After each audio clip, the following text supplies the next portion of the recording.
everybody. I'm Cassidy, one of your Indianapolis Colts cheerleaders, and you're watching the Believe in Colts podcast. Welcome back to Believe in Colts. I'm Lawrence Owen. There will be no Donald Thomas today as he's got other things he has to attend to, but he will be back with us next week.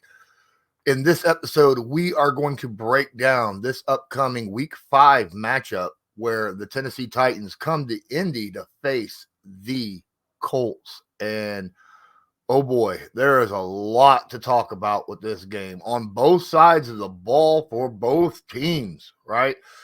And this is a situation where, so much has actually changed since the beginning of the week on Sunday, as opposed to now, right? For both teams, right?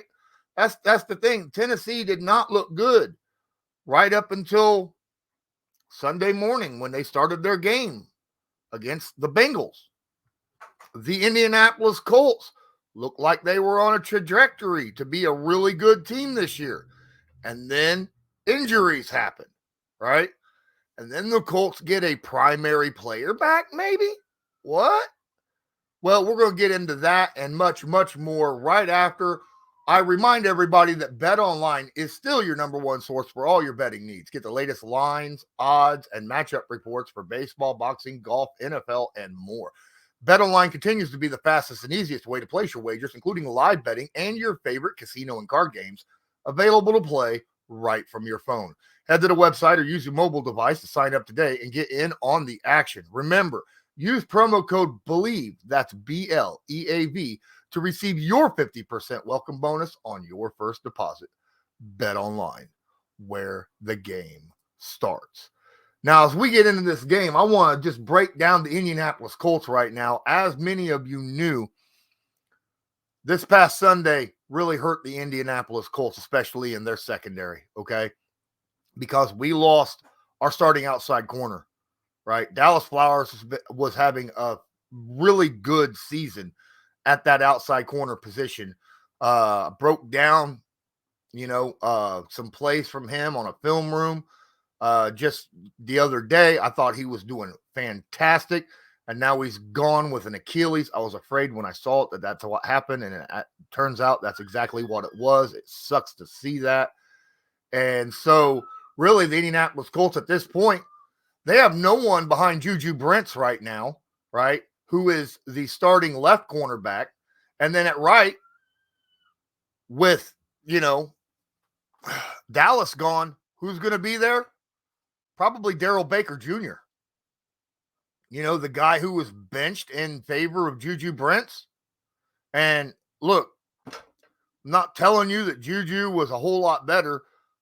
Juju still is learning as well, right? Going through that film room, Juju, communication with him and recognizing when to switch off due to motion and things of that nature. He has problems with, he has to be told by Kenny Moore, hey, you need to move over or you need to switch up players or things of that nature. And a lot of times he's so focused on the guy in front of him, he doesn't recognize what Kenny Moore is trying to tell him, right there on the field. So hopefully, now I'm not saying that this is something that's going to last for a long period of time. I'm hoping this is something that'll just, short term, Juju will be able to pick up on this stuff more and more with the more snaps and experience he has, but still learning. And it's understandable why Gus Bradley held Juju Brents out for as long as he did, through the first 3 games. So, but now we got Juju and Darrell Baker back on there. A lot of you are going to say, well, what about Jalen Jones, right? Well, there's a good possibility we might see Darrell Baker Jr. and Jalen Jones in and out both together, okay? But we all got to remember that Jalen was a 7th-round pick. Yes, he stepped up and did a very good job and is one of the main reasons why Darius Rush is not part of this Indianapolis Colts team.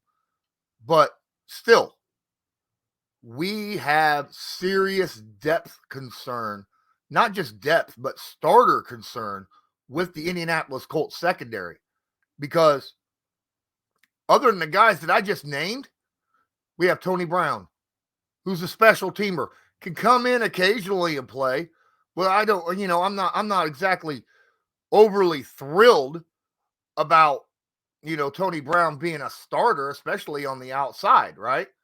Not when you got guys like, and I gotta say this, you got guys like DeAndre Hopkins over there, and Nick Westbrook-Akina over there on the Titans opposite. And this is not some short-term thing. This is not just one. I'm talking about the rest of the season as well. But this upcoming Sunday matchup, they got DeAndre Hopkins. And that's going to be a bit worrisome. Are you going to put your rookie corner who has issues right now, recognizing when things need to be switched up and stuff, on-field things, against a veteran as good as DeAndre Hopkins? That's worrisome to me. Hardcore. A lot. All right. Now, let's go talk about something else that's a little bit worrisome, because the Indianapolis Colts right now doesn't look like Bernhard Raimann's going to be starting at left tackle. It's going to be Blake Freeland again. He missed practice on Thursday, and with a concussion, you need a partial practice, a limited, and then get cleared from that so you could have a full practice. And then after the full practice, you have to be cleared from that so you can get evaluated on Saturday to play on Sunday. All right. So it looks like it's going to be, like I said, Blake Freeland. Now, it looks like Ryan Kelly will be back, so we're not going to have Wesley French in there at center. That's positive. All right. That's some positive news, because let's face it, guys. The Tennessee Titans defense is pretty darn solid, right? I mean, they got Danico Autry, they got Taylor Tart, they got Harold Landry. And let's not forget about Big 98. Jeff Simmons is a stud, okay? And Jeff Simmons, granted, he's going to play mostly guard or tackle. He's going to be mostly over the guards and centers. But if you got a guy like Blake Freeland who has problems against power, that's where he really, really has issues with. I wouldn't be surprised to see them finding Jeff Simmons in ways of getting him up on the outside. That's just, that's scary, but it is what it is, right? So that's a bit worrisome as well. Now, on the Colts defensive side, it's not like we're without injuries there as well. Already talked about Dallas Flowers missing, the rest of the season. Kwity Paye also has not practiced the first 2 games off of a concussion from the Rams game. Okay. So it looks like he's probably going to miss. Now, to be fair, his backup, Tyquan Lewis, has been pretty darn solid. The last, since he's came into the league. It's just, he's got to be on the field to play. Well, he's going to be there, and he's going to have to seriously step up his play and not get injured, quite frankly, for this defensive line, because we all know who Tennessee has sitting there at running back, okay? We all know who Derrick Henry is, all right? And he likes to run people over. Straight up run people over. And we need a good, solid defensive line to get him from getting a full head of steam when he starts running. Because if he gets a full head of steam and starts running and no one's in the backfield to make him stop or juke or something of that nature, he's going to run over linebackers and corners and safeties like no tomorrow.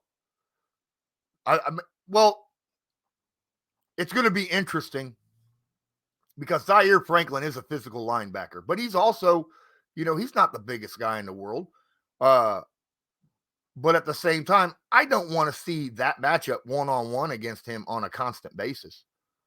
I want to see where a defensive lineman already has a hand on him, and then Zaire or Speed can just, finish up the tackle or help out with the tackle, something of that nature. We got to get our defensive linemen in there to create this problem, because if we can't get penetration on their offensive line, let me explain something to you. All right. Ryan Tannehill had himself a game against the Bengals defense. I mean, a game.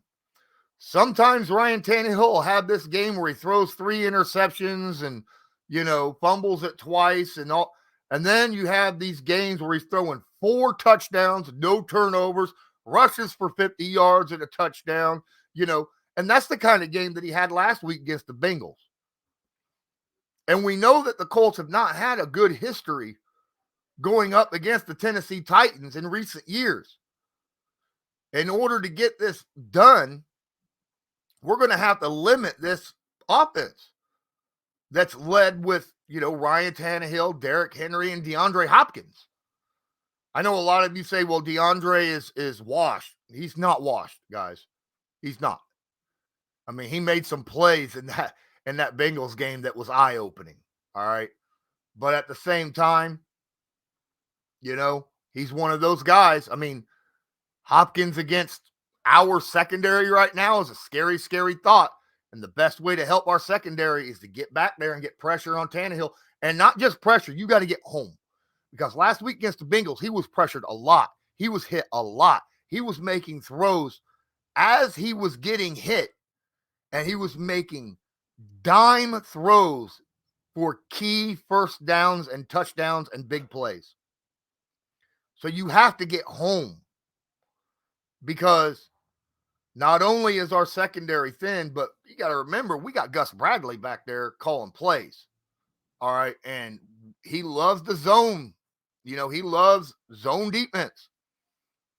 And if you can't get pressure on a quarterback in zone defense and you give that quarterback 2-3 seconds, and upwards, they're going to chew you apart. So we got to get pressure on him to get him to make mistakes and cause turnovers. That is by and far the most important thing in this game. It's our defensive line has to win their matchups against the Tennessee Titans offensive line in both the pass and the run. They absolutely have to. If we don't, it's going to be an ugly game. All right. Now, let's go ahead and flip the script because we do have someone that potentially is coming back. Now, I don't know if he's going to play this game or if it's good, even if he does, how many snaps is he going to have? 5, 6, 10 at the most, maybe. And that's if they clear him because right now, Jonathan Taylor, yes, has been back all week off of PUP list, but he's still on that 21-day trial period. He has not been cleared to play a game. He's just been cleared right now to practice. They have to take him off that 21-day window to activate him off of PUP still. Now, will that happen today? Will that happen tomorrow? I don't know. I'm expecting it to. And when it does, then we got to see what goes on from there. If they don't activate him, he can't play. They have to activate him off the PUP list for him to play. So, and if they don't feel like he is at that stage right now to where he understands the playbook, to where he can get into physicality of things, understand, how the new guys up there at the offensive line is blocking. There's a bunch of stuff that Jonathan Taylor has to get through hurdle-wise and learn and get a connection with. Him and Anthony Richardson, they got to understand, the hand-up because there's a lot of RPOs here. Jonathan Taylor's not used to a lot of RPOs. Jonathan Taylor's used to, you put the ball in my bread basket, I'm going to clamp down on that sucker and go. All right? You do that in this RPO system that Shane Steichen has with Anthony Richardson, and there's going to be fumbles that happen on the exchange because, there'll be times when Anthony Richardson's going to be like, no, I'm going to pull the ball back. But Jonathan Taylor's like, oh, it's in my basket, I'm clamping down.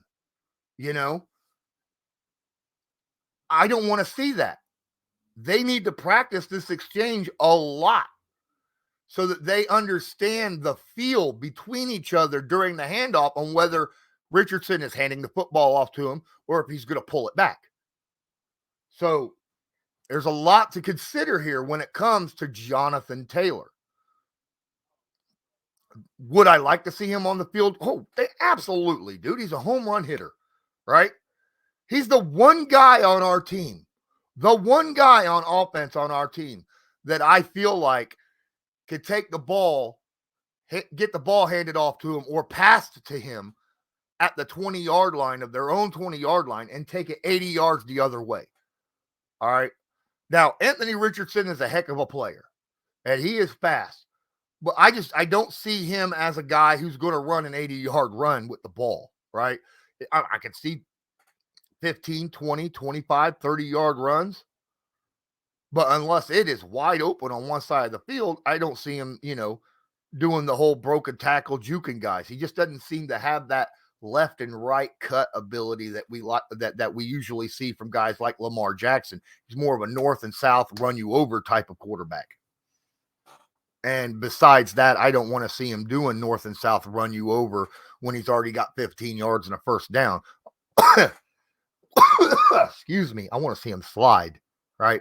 I want to see him slide in those cases or run out of bounds or something of that nature. All right. Because the best ability is availability. And I don't want to see him get hurt. Not against this Titans defense that loves to bring the heat and hit. All right. This Mike Vrabel coached defense is a very physical defense.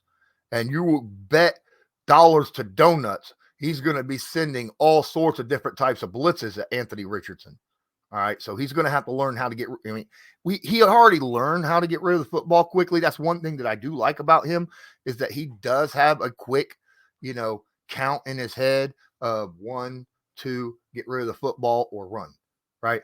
That's something that I do like about Anthony Richardson, but there's still a lot that he needs to work on. He's still a little bit roller coastery when it comes to accuracy. Right. And there's a few times where he doesn't go through his progressions all the way. And there'll be like Alec Pierce wide open downfield, right, for a big bomb touchdown pass. But he doesn't see it because, he went 1, 2, throw or run, right? So now I'm hoping that this week he can at least get through. Last week I saw him get to his third progression a couple times, which was nice. So we'll see what happens against the Titans. But against this Titans defense with Blake Freeland probably being our left tackle, I don't like that idea of him having to hold the ball for 2 or 3 seconds, right? I want him to get rid of the ball as quickly as possible. Unless there's opportunity there. Like he sits in that pocket and notices, you know what, this offensive line, I got a nice pocket. I can hold the ball a second or two longer. Let's go to my third and fourth progression. Now that I do have a nice clean pocket right now. But at first, you got to test the waters, right? Early on, you got to test the waters. You don't want to take your shot right out the gate and potentially take a sack because early on, I'll guarantee you Mike Vrabel's going to test the waters there too. He's going to send blitzes and things that hide his defense. You know what Mike Vrabel's really, really good at? Having 7 people up on the line of scrimmage all standing up on defense to confuse not only the offensive line, but the quarterback on who's coming on the pressure. Vrabel is very, very well known for that. All right. Now, if Jonathan Taylor does play in this game, no matter what kind of snaps he has, I want to see where the RPO is Taylor run one direction, Anthony Richardson's option is going the other direction, right? Force Tennessee to pick and choose their poison. Are we going to go to the direction of Jonathan Taylor, or are we going to go with Anthony Richardson? And they'll have to basically flip a coin at that point, right? Flip a coin. And if you guess right, something could still come out of it for the Colts. If you guess wrong, odds are you're going to get burnt bad by whoever still has the football. All right. Because of the speed and quickness of both these guys. So that's what I'm looking at in this game. There's a lot to go over. Obviously, I want to see a lot of two tight end sets in this game as well. Alec did better. Alec Pierce did much better in that game against the Rams. Caught some balls. Still had a ball knocked out of his hand on a completion down by the end zone. I feel like he probably could have kept a hold on that. I hope he's really practiced hard on he's gotten strong at the catch, which I like. But now he's got to stay strong, bringing it in to his body. He's got to bring that in as quickly as possible and be strong with that, because that's twice now in 2 games that he's had the ball knocked right out of his hands, bringing the ball into his body. All right. Michael Pittman Jr., that don't happen with him very often. He's got strong point of attack at the ball, plus bringing the ball back into his body. So, Alec, I don't know what you got to do here, whether it's working with Reggie Wayne or Michael Pittman Jr. or both, but we got to get that fixed. Kylan Granson, Mo Alley Cox, Drew Ogletree. Those are 3 guys that really need to step up in this game to help take the heat off, a lot of this offense right now, because they're the guys over the middle, right, that can make the big plays. And all 3 of them have made big plays this year. All 3 of them. I want to see them continue. They have been the serious bright spot between them and Zach Moss. All right. Michael Pittman's had his ups and downs all year. One minute he'll miss a catch. The next minute you could be ripping his helmet off and he's like, can't be stopped, right? No matter what happens, he's going to moss somebody. I know a lot of people are like, quit saying moss. We have a moss on our team, and that mossed a player on a touchdown catch. So I'm using Moss and just refer to it as Zach Moss rather than Randy Moss. Let's get into predictions of this game. And that's the sad thing. All right. Look, if we were fully healthy and we still had Dallas Flowers on the team, I'd say this is going to be a close game, even at home. Mike Vrabel's always been a really tough opponent, always has been. And if we were healthy and full strength, I'd be good with this game. I'd probably pick the Colts to win by 3. But don't know what Jonathan Taylor's playing. The secondary is as weak as I've ever seen a secondary in the NFL right now, right? And then we got, Blake Freeland sitting over there at left tackle. That's worrisome. And I hate doing this, but I got the Tennessee Titans winning this game 27-19. That's what I have. Now, if our defensive line can get pressure and cause some turnovers, the Colts absolutely can win this game. But we got to get we got to get Ryan Tannehill to turn that football over. And we are at home. We're going to have the crowd noise going with us, so it's absolutely could happen. But right now, as it sits, man, it's a really worrisome situation. I don't know if Jonathan Taylor will be any kind of a game changer in this game, in his first game back, and having limited carries if he plays at all. Appreciate each and every one of you. Thanks for coming on. Remember, drop a like. If you're watching this on YouTube, let me know your thoughts in the comments. If you're listening to this on an audio podcast, make sure, if it's like iTunes or something of that nature, make sure you leave a review. It helps out a ton. And until next time, I'm Lawrence Owen. This was Believe in Colts. And as usual, we're brought to you by Bet Online. Go Colts. Do you believe?